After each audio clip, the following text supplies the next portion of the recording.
Hi hello வணக்கம் guys, welcome back to HP mode. Okay guys, இன்னைக்கான video கேட்டிங்கன்னா second T20 முடிஞ்சிடுச்சு. India க்ளோஸாக போச்சு guys. Match Tilak Varma, what a knock by Tilak Varma. Outstanding batting. ஒரு senior player கிட்ட இல்லாத ஒரு விஷயம் திலக் வர்மா கிட்ட கிளியராக இருந்துச்சு. நான் பார்த்தேன் அந்த ஒரு எபிலிட்டி இருக்குது சீனியர் பிளேயர் அளவுக்கு. அந்த கேமை எடுத்துகிட்டு போனாருங்க கடைசி வரைக்கும். நம்ம நின்று முடிச்சு தரணுன்ற ஒரு ஆட்டிடியூடை நான் பாராட்டுறேன். ஆனால் இங்கிலாந்து அன்ஃபார்ச்சுனேட்லி மேட்சை விட்டாங்க. ஆனால் சரியான பவுலிங் போட்டாங்க இங்கிலாந்து. இந்தியா நீங்கள் சொல்லலாம் நம்ம 4 ஸ்பின்னர் வச்சுக்கிறோம் சேப்பாக்கில், ஓகேங்களா. சேப்பாக்கில் ஸ்பின் கண்டிஷன் தான் உங்களுக்கு எல்லாருக்கும் தெரியும். ஆனால் இங்கிலாண்டில் ஒரே ஒரு ஸ்பின்னர் வச்சுட்டு ஒரு பேக்கப் ஸ்பின்னர் கூட இல்லாத லிவிங்ஸ்டன் கிட்ட போனாங்க. அப்பயே நீங்கள் பார்த்துக்கங்க இங்கிலாண்டோட ஸ்பின்னிங் எவ்வளோ இல்லாத ஒரு. ஆனால் அவங்க ஆதில் சூப்பராக பவுலிங் போட்டார், லிவிங்ஸ்டனும் சூப்பராக போட்டார். அதெல்லாம் எந்த விதமான டவுட்டும் இல்லை. அவங்களோட ஃபாஸ்ட் பவுலிங்கு ஓவர் 10 இருக்கட்டும், அந்த காஸ்டாக இருக்கட்டும், சூப்பராக பவுலிங் போட்டாங்க. ஜோப்ரா ஆச்சர் மட்டும் இப்போ கூட இல்லைங்க, ஒரு ஓவருக்கு 10 ரன் கொடுத்துருந்தா கூட 40 ரன் தான் வந்திருக்கும் ஜோப்ரா ஆச்சரில். ஆனால் அவர் ஓவருக்கு 15 ரன்ஸுக்கு மேலே கொடுத்து ரன்னை லீக் அவுட் பண்ணி மேட்சை எனக்கு தெரிஞ்சு இங்கிலாந்து தோறதுக்கு காரணம் ஜோப்ரா ஆச்சர் தான் கிளியரா. அவர் கொஞ்சம் ரன்னை லீக் அவுட் பண்ணாத ஓரளவுக்கு கண்ட்ரோல் பண்ணியிருந்தாங்கன்னா கண்டிப்பாக இங்கிலாந்து இந்த மேட்ச்ல ரைட் ஆன் டாப்ல இருந்திருப்பாங்க. அன்பார்ச்சுனேட்லி இங்கிலாந்து தோத்துட்டாங்க. ஆனால் ஜாஸ் பட்லர் என்ன கேப்டன்சிங்க, hats off for Jos Buttler. Outstanding captaincy. என்ன ஃபீல்டிங் பிளேஸ்மெண்ட்டுங்க. 19வது ஓவர் ஓவர் 10 வந்தாரு. ஆனால் லிவிங்ஸ்டன் கிட்ட கொடுக்குறாருன்னா எவ்வளோ தைரியம் பாருங்க. இதுதாங்க ஜாஸ் பட்லர். அவுட்ஸ்டாண்டிங் ஒரு கேப்டனா இருக்கிறாரு. அடுத்த மேட்சுக்கு நான் இன்னும் ஈகரா வெயிட் பண்றேன். ஏன் கேட்டீங்கன்னா இந்தியா தான் டாப், அதெல்லாம் ஓகே, அது பிரச்சனை இல்லை. 2 மேட்ச் அவங்க ஜெயிச்சிட்டாங்க. ஆனா எனக்கு என்னவோ இந்த சீரீஸ் கொஞ்சம் டைட்டா இருக்க போதுன்னு நினைக்கிறேன். ஆனா இங்கிலாந்து இன்னும் ஒரு பவுலர் மட்டும் யாராவது ஒருத்தர் கண்ட்ரோல் பண்ணியிருந்தாருன்னா மேட்ச் இங்கிலாந்து ஜெயிச்சுட்டு போங்க. ஓகே, நம்ம இந்தியா கிட்ட வருவோம். என்ன பெர்ஃபார்மன்ஸ் ஃபார் இந்தியா. பவுலிங்ல ஓகே 165 ரன் போயிடுச்சு. சேப்பாக்கில் எனக்கு தெரிஞ்சு இது ஒரு பவர் ஸ்கோர்.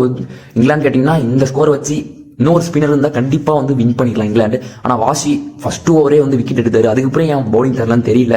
அவர் எப்பயுமே இது மாதிரி தான் நடக்குது. வருண் சக்கரவர்த்தி சூப்பராக பவுலிங் போடாங்க, 2 விக்கெட் எடுத்தாரு. ஆனால் கொஞ்சம் ரன்ஸ் 38 ரன்ஸ் போச்சு, அது பிரச்சனை இல்லை. ஆனால் திலக் வர்மா ஆன நாக்கு கண்ணுலே நிற்கிறது. இங்கிலாந்து கிட்ட இருந்த மேட்சை புடுங்கி ஏற்றுன்னு வந்தாருங்க திலக் வர்மா. அதுக்கப்புறம் வேற ரவி பிஷ்னாய் வேற ஒரு கிரிட்டிக்கல் நாக்கு ஆடினாரு. எப்படியோ எஜ்ஜு பட்டு எப்படியோ அவர் பேட்லேருந்து ரன் வந்துச்சு. அந்த ரன்ஸ்லாம் குரூசியல் ரன்ஸுங்க. இங்கிலாந்துக்கு கொஞ்சம் அவங்க நினைச்ச மாதிரி போகல, லக்கு அவங்க சைடு வரல. ஆனால் லிவிங்ஸ்டன் ஒரு பால் லாஸ்ட் ஓவர் ஃபர்ஸ்ட் பாலுங்க, யாராவது மேட்ச் பார்த்தீங்கன்னா கிளியராக தெரிஞ்சிருக்கும். லிவிங்ஸ்டன் என்ன ஃபீல்டிங் எஃபர்ட். Livingstone outstanding. நல்லா மேரண்ட் அந்த ஃபீல்டிங்கை பார்த்து நீங்கள் யாராவது பார்க்குறீங்கன்னா அது பார்த்துருங்க. அவுட்ஸ்டாண்டிங். சடன் பவுண்டரியை ஒரு ஸ்பைடர் சூப்பர் மேன் மாதிரி சேவ் பண்ணாரு. அதுக்கப்புறம் செகண்ட் பால் புவர் பாலுங்க. சுத்தி ஃபீல்டர் எல்லாம் ஆஃப் சைட்ல ஒரு ஃபீல்டர் கூட எல்லாமே லெக் சைட்ல ஃபீல்டர் வச்சுக்கிறாரு. தூக்கி காலாண்ட போனா ஆஃப்ல போட்டாருங்க. அதுக்கப்புறம் உங்களுக்கே தெரிஞ்சிருக்கும் திலக் வர்மா கேப்ல அழகா ஒரு 4 ஹெச் மேட்ச் வின் பண்ணிட்டாரு. ஆனா இங்கிலாந்துக்கு ரியலா கிரெடிட் கொடுத்தே ஆகணுங்க. ஏன்னா நம்ம 4 ஸ்பின்னர் வச்சிருக்கணும். அதுக்கே 165 ரன்ஸ் அடிச்சுட்டாங்க. எப்படியோ ஓகேங்களா.